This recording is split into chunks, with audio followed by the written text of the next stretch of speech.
This is Changing the Coalfields. My name is Brandon Dennison. I'm your host.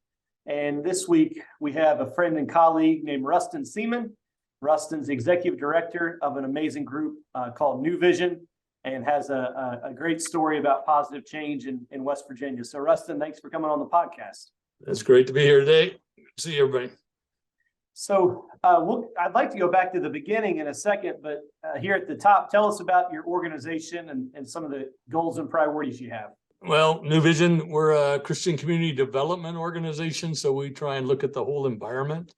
We're right outside of Philippi, but we work all around Barber County. I've been in the same neighborhood for about 40 years, so have really seen kind of generational cycles. We're committed to three primary activities. One of them is mentoring youth. So we have a number of initiatives that are both in the school and in communities with, we probably mentor, 50 or 60 young people at different ages with different activities.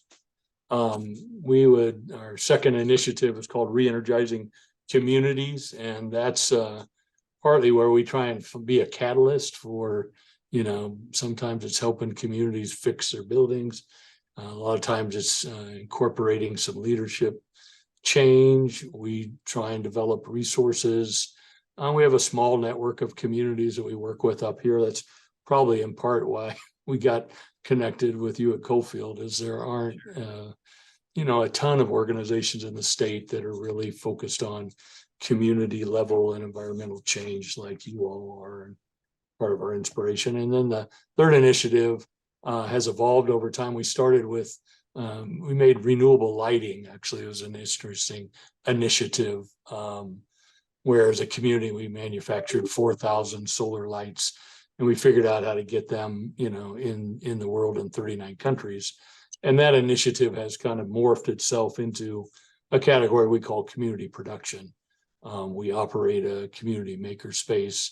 We're trying to stimulate the small business, kind of economy in our community. So we have a little venture ourselves that connected us with Coalfield as well, our Blow Games little company. We're very involved with job training as it relates to community production. Obviously, when you work at it a long time, you realize the best strategies are those when you're not helping people as much as you're helping them help themselves. And so with job training, we have a summer job training program now. This will be our fourth year, and it's one of the only job training programs for in-school youth in the summer that's happening in the state. And then we have a small cohort of RAPS workers. So that's been just such a positive energizer for our organization, and we partner with you at Coalfield to pull that off. And so in all that, we have a busy life, and we have a van. We try and we're the primary organization in our county for substance use prevention. So we probably go deeper with that subject than most community organizations, just because so many of the kids that we started helping eventually became young adults, and the opioid crisis led to, a lot of people's struggles. So we are trying to lead Barber County through a strategic initiative plan, to try and work on the prevention side more so than just treating all the people that already have the problem. So for most people, we feel like an octopus. We're involved in a little bit of too many things probably, but all of it is connected to, really believing that small rural communities really have potential. We're an asset-based organization. I think that draws us together, with you and Brandon and the Coalfield work. We started years ago with just trying to meet all the needs of our community, and it was like an endless loop of never-ending struggle until we realized our approach mattered. So we don't actually even ask people what they need anymore. We like John Kennedy's approach, don't ask what your country's going to do for you, ask what you're going to do for your country. And it, in a funny kind of way, it gets us involved with the people that have the need, but it doesn't start in a kind of codependent way. We're much more about asset-based development than anything else that makes us a little bit unique. You make an interesting point. I think a lot of rural groups do get accused of the octopus thing, but the reality is that there's capacity issues. It's hard to specialize. Right. And sometimes it's not appropriate to specialize. If you're trying to develop the community, Right. And, communities are saying, well, I've got these educational goals, I've got these employment goals, I've got these business goals. If there aren't other groups serving those needs, then you're not going to be effective if you're not willing to be more holistic, right?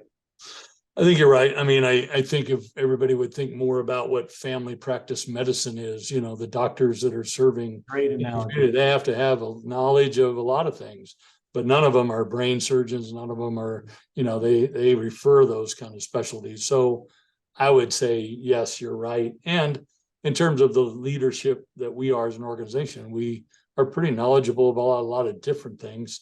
I can't say that we're specialists in any one thing other than I would say we specialize in trying to be a bridge partner for people in our own community context. I think we know how to talk to people. I think we know how to, stimulate their interests, and we're more likely to, get them engaged because we are it isn't like an outside agency serving a community. It's just all of us together working. So. Can you say a bit more when you say asset-based? Can you tell the listener what you really mean by that? I think my own personal orientation, my serving background, I'm a community pastor as well, is a lot of times charity work. This is probably the 40th year of learning about how to do what I'm called to do. It started from a framework of kind of compassion and care. And I think when you're, a compassion-driven organization and leadership, sometimes you're more focused on, making sure that people are warm, they're fed, kids have, clothes and backpacks. And so that's kind of a needs-based approach. I studied in seminary Christian faith and public policy, and it's been my driving work in life is the welfare system really is, the government is so involved in our communities at every level that, you won't get around that. But the question I always had is, why aren't people getting better quicker? And what's embedded in the system that's kind of fundamentally flawed that people, it's almost like a spider web. Once people get involved with all the support, they just end up entangled, and it's like it's hard for them to be free and empowered. And partly the answer to why that is our government's approach is a needs-based approach. To get some help, you got to be a certain level of need. You start to describe yourself more from your deficiencies in order to get support than your capacities. So I think about asset-based approach. If you turn the coin over, it's helping from a different position.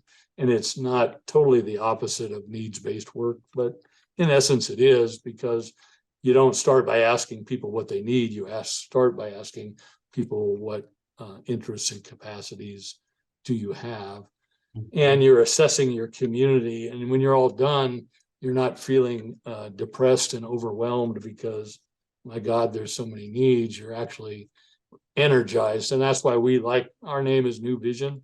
We feel like that's part of our work, is help people to reframe their thinking. It's part of why, Coalfield is such a blessing of fresh air in our world, our state, and in our own community work, because you model that, in the way that you go about your work. You're believing for the future. I think Martin Luther King's one of the inspirational leaders in my life. And, he said the difference between a dreamer and a visionary is a dreamer has a dream, but he has his eyes closed, and a visionary, has a dream, but his eyes are open, and he also has a plan. And I guess, my orientation is for bigger and better. You hope when you're done investing your one lifetime that you will have leave something better behind. And that's kind of, the essence of New Vision. We're optimistic people. We're fighting really hard. The opioid crisis really devastated our whole infrastructure of our county.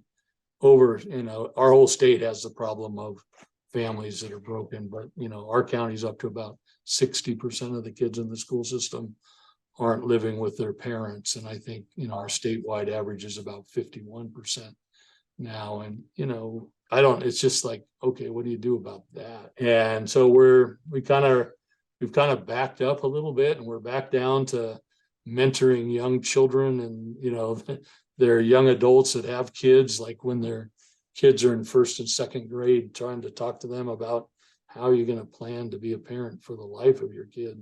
not just for the next 4 years. And so it's good work. 40 years. So what brought you to Barber County in the first place? Well, I think all of us as human beings, we probably have a question like, what in the world is life about? And what am I supposed to do with my life? I was 19. I'm from Lincoln, Nebraska, is where I grew up. I was an athlete, and I had a good pathway to success, but I got injured at the very end of my high school career. And when I went to play college ball, my injury meant that I didn't get to play any farther, and I didn't have a plan B. So I just started hitchhiking and trying to figure out what the meaning of life was for myself. And in the process, I found, my own personal faith, became alive. And that led me to the question, okay, God, if you created me, where do you want me to live my life? And I talk too much. So you say, okay, God, I'll go anywhere you want me to go, and I'll do anything you want me to do. And sure enough, a guy in Texas gave me a Bible. It had the word Philippi on it. And I was hitchhiking in South Dakota, and I met a traveling evangelist from Philippi, West Virginia. So I'm not the smartest guy, but I figured those two things belong to each other. And when I came here, I could see that it was a neighborhood where I could dig in and make a difference. I had to make a lot of adjustments and all of that. And there's a local college, Alderson brought us. And after a couple of years, I enrolled in college and now raise my kids here. So my kids are all mountaineers, and they're from this neighborhood. And that's how I ended up here. I feel like it was more about providence than it was anything else that I could describe as to why this has been important. I'm curious to hear a little bit more about hitchhiking your way to Philippi, West Virginia. Yeah, it's I think in my life, it probably was the most formative practice. When you're a hitchhiker, you don't have control of stuff. You end up having to make friends with strangers pretty quickly. I had to really learn, is if there was God, then did he know where I was standing on the side of the road anywhere? And as a hitchhiker, I had a strategy of sticking out my thumb, and sometimes you put a little sign out there, and you always try and wear clothes that don't make you look dangerous, because people don't want to pick up somebody that looks like they're going to roll them. And I got to the point where I said, well, I'm not even going to do any of that. I'm just going to pray. And I would stand and read every day, sit on the side of the road. And, it's a wonderful thing. I felt like I'm not alone in the world. I felt like everybody that picked me up, I had something to share with them, and I had something to learn from them. And it made me more resourceful, probably made me more grateful. We all have beds to sleep in and homes, and it's just what a wonderful thing to have a place to bed down at night. And being homeless and rootless, I would stop and help people all randomly. I learned about city missions. I learned about people that were struggling, but it was kind of lonely until I met a person, and somebody said, well, you need to settle down.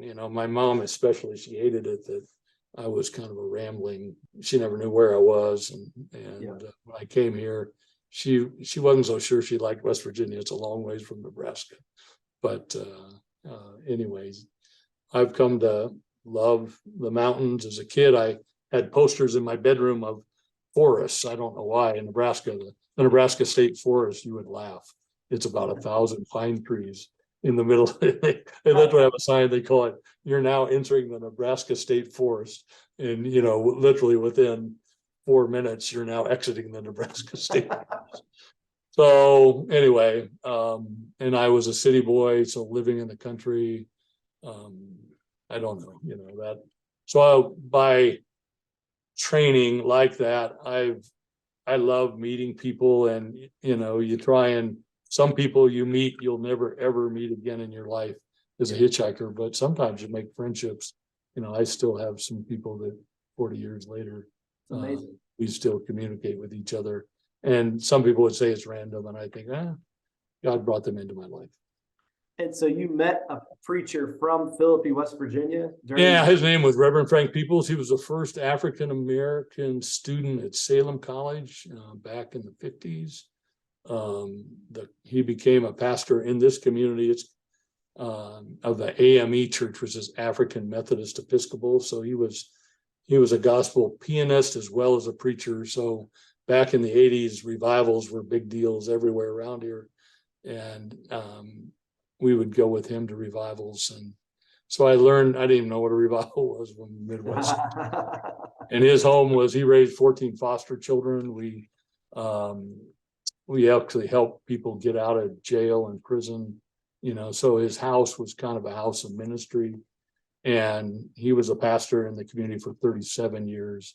I was his assistant for about 15 of those years. And eventually I became the community pastor. So I'm the second pastor of our community church. The first project was we had to build a basketball court, First things first. It was part of my settled negotiation. I said, okay, God, if I'm going to stay here, we got to have a concrete court. There were 5 brothers that they had their stadium with a hoop on the side of the tree. And I could never figure out how to dribble over the roots and around. So in building a basketball court, it was our first big initiative. We also learned about an organization called World Vision. They were helping internationally. And when I learned about that, I thought, well, why wouldn't you help also in America? So I started writing letters to the president, and eventually they helped us a little bit. And once we built the basketball court, then I learned about what a nonprofit organization is. I think it was 1982. World Vision even helped us, get a legal structure. And we created what now is called Appalachian Community Care. And it's a local nonprofit that manages a really nice community center. Our community is blessed to have, a center that probably could house 60 people, and it's got 8 individual rooms. We've done a lot of work with short-term teams that come and bring energy and dollars and help us do home repair work in our county. And we created a community co-op store. So, food has always been a big deal. I think, nutrition matters, and our community, unfortunately, when all you can afford is what you can buy with limited money, kids are eating the wrong things and families don't always eat well. So we tried to bring a co-op. It's the Ohio River Co-ops. And my first job out of college, I was the storekeeper for a community co-op store. Okay. And I raised tomatoes. We were teaching kids how to raise produce. And, it's exciting work, but it doesn't pay very well. So it's hard to run a little store. Our biggest problem was we didn't want to sell snuff and alcohol and, in a little country store, Those are the money makers. We, sell the things that a guy did the analysis of our spreadsheet. And he said, you'll never make this one work because you won't sell the things that make money for small stores. And so anyway, we failed at quite a few things, but I don't think it's a failure. It's something we learned forward. Some of the business enterprises that we've tried to develop, haven't been wrong in initiative, but we have to figure out how to make money better. I still wrestling with that. I think our community still struggles economically, and it's one of the hills we're trying to take. We have a few good ideas right now. You mentioned a couple key words I wanted to go a little deeper on. Mentorship, catalyst, and production are some things that I picked up on. So starting with mentorship, what makes mentorship work? Well, I think unfortunately our society has opted for, particularly as it relates to young people, as they think of youth programs. And in a way, it's all young people hanging out with their peers. And not that that's not necessary and important, but I think what we've done is we don't have young people and productive adults in near proximity to each other at the level that it needs to happen. I mean, we have a large amount of kind of professional retired people that, now are either going to just do nothing in their later years. A lot of them, unfortunately, are raising their grandkids, but I think there's a need for caring adults or older people to be in the lives of younger people. And I don't think they have to be ancient. It's just at some level, we're all better served when we're part of a team, a small group. There's somebody else that knows my name. And unfortunately, rural communities used to be a little bit more stronger social fabric. You would have community events where everybody in the neighborhood would show up, and kids were kind of raised more in a village approach. So I think what makes it work is you have to find, I don't think kids want to sit across the table from some adult and are always doing homework and schoolwork. I think mentoring might be a little bit more dynamic than that. I think having fun together is important. Learning how to do things together is a better format. So we do help kids with their schoolwork when that's needed, but what's most important, I think, is building relational friendships that matter. Boy, some kids are really, they're not getting the nutrition from school or their family because, and even kids in foster care, everybody that's an adult in their life is kind of like a paid professional. And kids are curious whether there's anybody in their life that cares about me that's not paid to be there. And so we talk a lot about the adults in our community to say, hey, you gotta, when we had to create a place, I mean, the hard part is it just doesn't happen by accident as much. So we have tried to create a community environment where we're actually trying to think about, well, how do you do something that will match adults and kids together in a way that's got something for everybody? Could you talk about, Ruston, just how hard it is? If some folks, very few folks know what it's like to be the director of a rural community organization working with, folks who have traumatic backgrounds or various barriers. And could you just talk us through how hard that is and what some of the challenges are that your organization has encountered these past 40 years? One thing's hard to sustain energy. Sometimes new initiatives are important because they kind of bring kind of fresh life. So in a way, we're still doing the same thing we've ever done, but you just have to kind of repackage it. At some level now we have an esports program. Well, it's a little bit different than basketball, but it's still engaging kids in activities that they like. And, some people, you have to be willing to let some things, kind of fade away and give it a fresh face. So being willing to do that, a lot of people say they're going to do one thing and they drive it to the ground. And when it's over, the ship has ended. I always think we have to continually innovate. We're no longer making solar lights for the developing world. At some level, solar lighting 12 years ago was very different than it is today. Now every store you go to, you can buy a solar light. You're ahead of your time. Yeah, so we can't compete economically, and it's served us very well. We were manufacturing solar panels at one point. We're West Virginia's largest solar manufacturer because we literally manufactured 180 solar panels from raw materials. They were made right here in Barber County. But obviously, we used it as a tool to learn for a brief period of time, and we keep trying to fail and build forward. The hardest thing is West Virginia, I don't think, is a very friendly state for nonprofit work. Our county commission, you might get a pat on your back, maybe, sometimes, and then when you start asking for money, it's I don't know why the nonprofit sector isn't more highly valued in our state, statewide, all the way from the governor's office on down, because so many nonprofits really are kind of the unit of measure in a community that's making a difference. But it's you have to figure it all out and you have to fund it yourself. And that's been probably the most draining thing. I've never felt like I could quit doing what I'm doing, or I should quit. And then COVID happens, it even gets a little more difficult. But it's every time you think, I can't do this anymore, a new window of light, comes in. I was thinking, I can't tell you how thankful I was when the Siege Group came along for our little company with an idea. It was just more than even the financial support. It was the fact that somebody cared about what we were trying to accomplish, and it mattered. And you have to kind of pump yourself up because most nonprofits are a little bit discouraged. Our community is kind of a draining place because when you're doing needs-based work, everybody's saying, well, what have you done for me lately?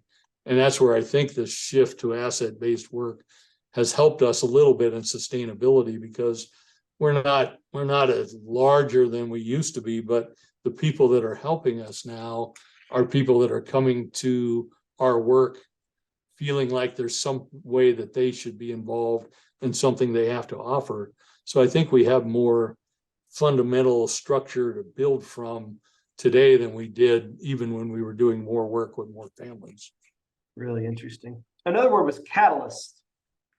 What do you mean by catalyst, and how can a nonprofit serve as a catalyst? And I think you gotta stick your nose in stuff, so drug prevention was just one of those things. It's we were being negative. Just to clarify, sorry, you're saying prevention, so you're not talking about necessarily serving folks in recovery, but you're trying to prevent. Okay, so the opioid crisis led to huge problems. And what I see is our whole nation is, kind of better at responding to treating people after they've had a problem. It's like we have all kinds of doctors and hospitals that are treating disease. We have psychiatrists and, there are not enough of them even to do it that way. But the reason why there's not enough of them is nobody is working on the prevention side. So primary prevention is a strategy. I found, this is probably what I'm most gifted because I'm a hitchhiker, is I like best practices. You find out is there anybody out there is there a county that's not having as much drug problem as another? And are they doing anything different?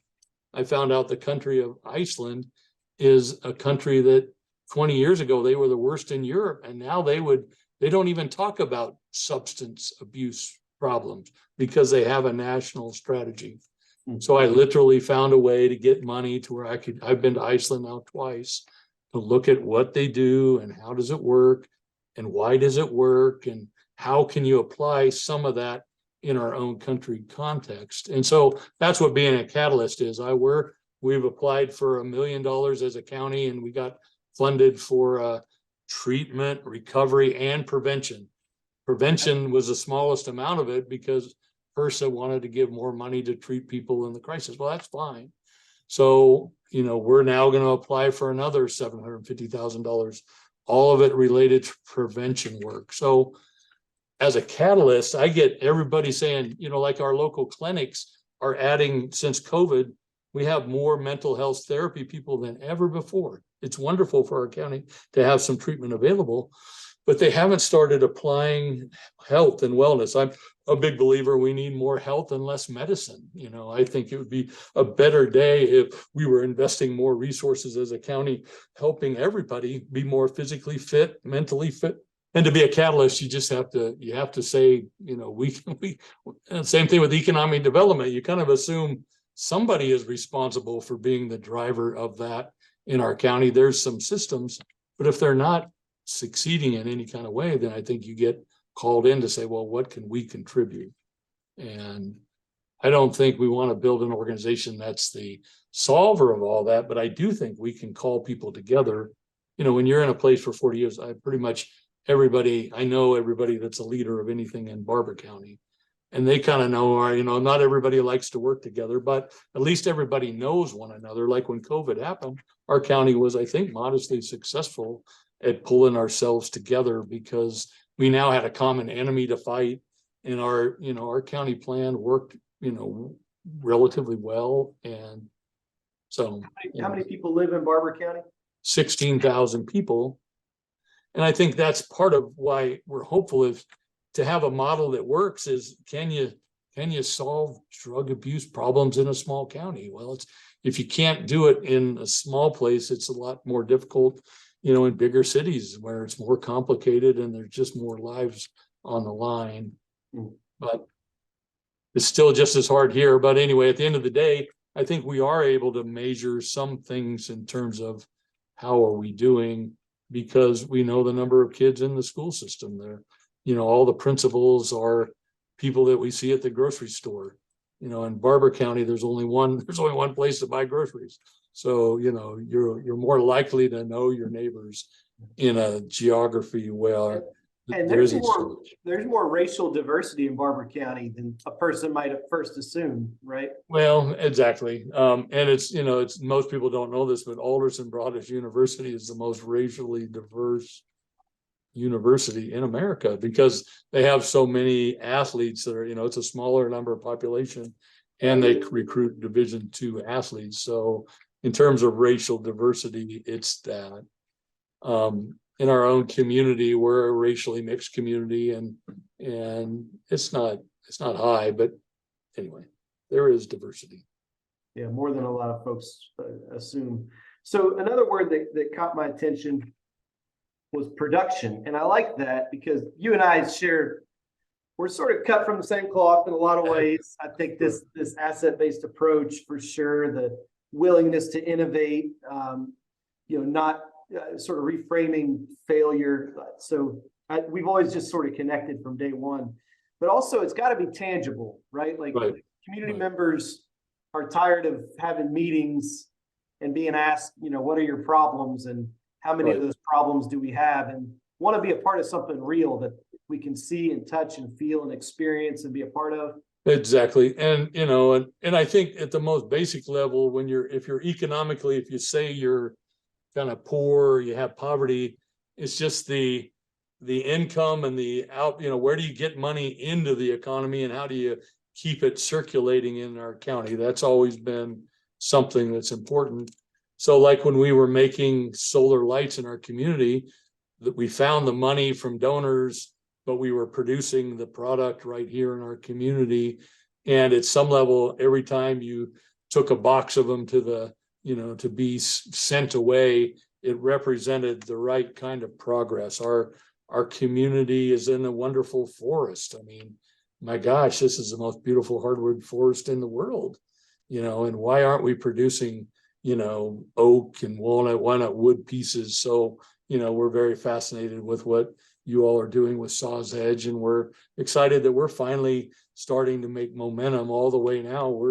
We're trying to develop a strategy that we're going to build tiny houses as a community. And, all the trailers that roll across our state borders and become the housing stock for our state, isn't such a great idea economically. If those units were built within the state, funded within the state, and they stay within the state, and then eventually if you can roll stuff across borders to states, then all of a sudden the money shift is going the right direction. And what I think is true is that we haven't thought as deeply about how to bring about economic change, particularly, as a pastor.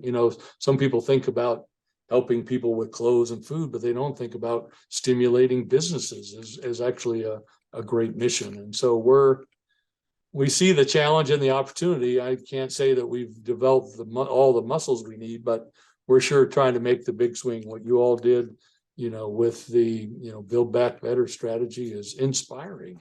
We started a little, our organization is called New Vision Renewable Energy, where we have solar equipment on every facility that we function from, and you all are taking it, to a bigger level in our state. I think when we started, it felt like we were almost, the coal people thought we were the enemy, and I don't feel that today. But we have to create productive people. And I think if people are able to take what their God-given skills are, even if they're not driving a lot of money, we have kids making pins. It's one of the interesting parts of our strategy. One of our guys is, so they're just handcrafted pins. They're made out of wood. They have to put them on the lathe. They have to sand them, finish them. They have to put the guts on a pin. And pretty much every kid in our work now, they carry them in their pocket, and I know why. It's real. It's something, now this is something I made. Yeah. Shouldn't we live in a world where every kid has confidence that they can make things? It's not made in China. I mean, that's one of the things I think is so bad, is everything people think has to be made abroad or you buy it at Walmart. We would love to be more aggressively involved with more communities, just teaching kids how to make picture frames and birdhouses, the most basic stuff. I still have a candle holder that I made in 9th grade, and it's not because it's the best candle holder, but the reason why I still have it is I made it.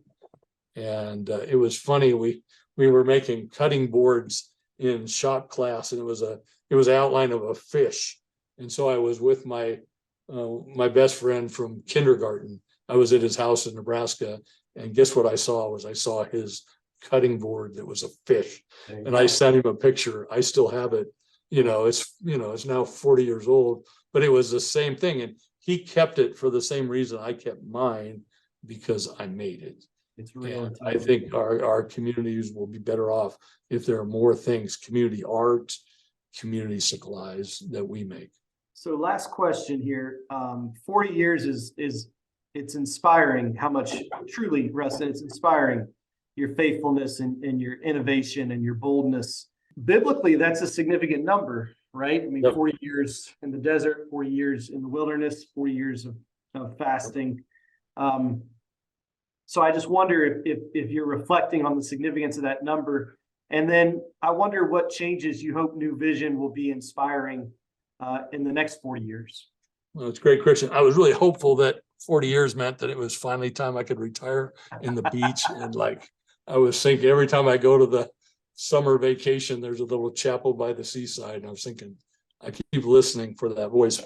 Actually, when I got to 40 years, it was when COVID happened. It was it was like the very opposite of what, just the time you think, well, it's time to slow down.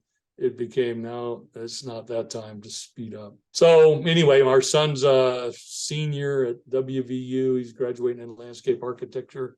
Our daughter finished her, she's got her own art company. So at least for my wife and I, we're trying to think through, well, what is, this next season? And at the same time, I was thinking about what's the legacy of the work here. A project came to our radar screen that I think is the right project at the right time and will totally transform our community. Is all of us are aware how big the foster care system is. And when we were doing drug prevention work, we were trying to figure out, well, what can we do to make a positive difference in the foster care system? And what came into our knowledge is, and Susan Fry was the person who has started a little tiny house village down in Huntington. And she's got those 5 little houses set up. And she was the first person I talked to who was expressing the dilemma when kids are aging out of foster care, what was happening to them. And Amy Saunders there at Marshall, does great research work. She reported that 20% of the kids are homeless on day one. And 50% of the boys were in trouble with the law, in the first 18 months. And so my prevention flag, kind of drove up. And since we're a building organization, the idea of building tiny houses is a scalable thing, because, if you can create a tiny house that has market value, you're not selling a $500 unit. You're selling a unit that's going to generate real revenue. And I own a piece of property that's connected to our community multipurpose center. It's the right size. I met Gail Manchin down at a great organization called Coalfields Development. So I've seen Gail and, in all kinds of settings, but I seldom have been at the place where she was at the same time. And you invited us down the first time she was there not long ago. And I was so fascinated by what she was doing at the ARC. ARC's a big organization. And over 40 years, I've thought about applying for grants, but it was like, you're always kind of on the outside looking in, and it sounded too complicated. So I told her, I'm going to be in DC. Can I just stop and see you? Well, she agreed that, and I had a meeting with her. And the more we got discussing, I told her about our vision for the possibility of building a tiny house village that also was building the tiny houses. What you did with getting us inspired with the RAPS work was it forced us as an organization. We had to figure out how to qualify with WIOA job training dollars. We had to make some, changes in our infrastructure as an organization. You were, gifting us with the idea of being able to hire we have a great crew chief, and all those pieces kind of fell in mind. But in my mind is, well, if you're going to keep doing training over and over, what are the trainees going to do? And the idea of being in a job training program where you're building tiny houses, I would have died as a kid at 18 to get hired as an organization doing that, because I love to build. That whole thing has emerged. We got a research grant from ARC, and so we've been tasked with 2 things: to build a research project around the state of affairs for kids aging out of foster care. So once again, as a catalyst, I've stuck my nose in the middle of something that I didn't know much about, but I'm probably quickly becoming one of our state's subject matter experts on how are kids doing when they're coming out of foster care. And it's connected to traveling the country and trying to ask, well, what are other people doing for that, condition for kids? And in the process, we visited a few tiny house villages that are being built for homeless people. So I found out the connection between homelessness and foster care. And the guys that are running these villages, 70% of the homeless people they're working with today were in the foster care system when they were kids. The failure to help kids thrive, at that critical window of their life will mean the difference. It'll just mean all kinds of difference. And so we're also creating a manual on how a village will function. And we're swinging for about $5 million in federal earmarking this next cycle.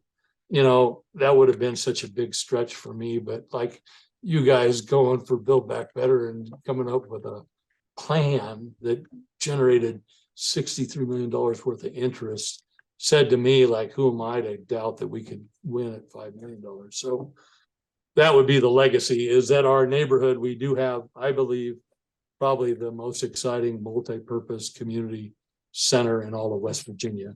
I'm open to seeing others that are trying to dare as bravely as we are to create a community space that you can build something, you can solder something, you can kick a ball, and eventually we're going to have bathrooms. We just got the money for that. You can take a shower.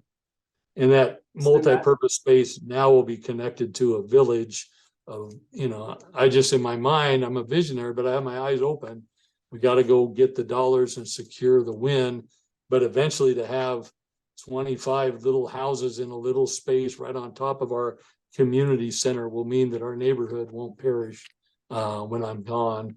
And a factory that's building the most energy efficient tiny houses on the East Coast. The SIPS technology is the right technology, but you have to have the investment capital for the equipment. And if you can get all that at one time, then I know what job I want to have. I don't want to be the builder. I'm too old now. I can't do that. But to have the resources to hire young, skilled, professional people that can operate that system moving forward, I believe I can, be successful at talking to the right people and maybe getting the money. Ruston, go get those dollars, man. Keep mentoring, keep sticking your nose in stuff as a catalyst. Keep working towards production and prevention. It's incredible how much work you've done, and appreciate you sharing your story today. We appreciate you all. You'll never know, how helpful it is to be a partner with you.